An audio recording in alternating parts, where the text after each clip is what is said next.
pihak penguatkuasa. Sampai bila kita nak tengok aja warga-warga asing ni berniaga dekat negara kita.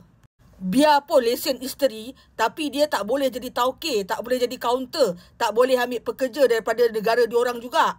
Sekarang ni diorang buka kedai, diorang berniaga, makin pelik-pelik dah. Korang nak tengok tak apa yang dia jual? Korang tengok video ni sampai habis. Ni.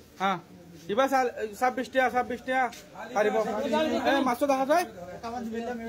Masuk dah saya. Kawan, saya sudah masuk. Jual ayam ah.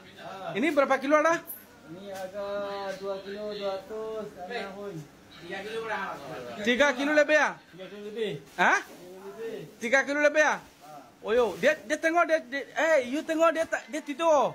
Tidurlah dia tu baik kau tu. Dia baik balik lah. Oh yo, dia banyak payah. Dulu dia anjing ada gigi ya? Tara gigi. Oh yo, banyak sempoy dia. Dia malam tak tidur dia. Tidurlah dia cari sama hang ah. Dia cari sama hang. Dia sekarang tidur Oh, dia banyak bayar. Bayar. Oh yo, you jual berapa 1 kilo ayam sini? 1 kilo 29. 29 1 kilo. Kampung sabung original ya? Betul. Sabung original Okey. Siapa-siapa mau beli mai? Siapa-siapa mau beli mai? Sabung original. Okey Harga bukaran?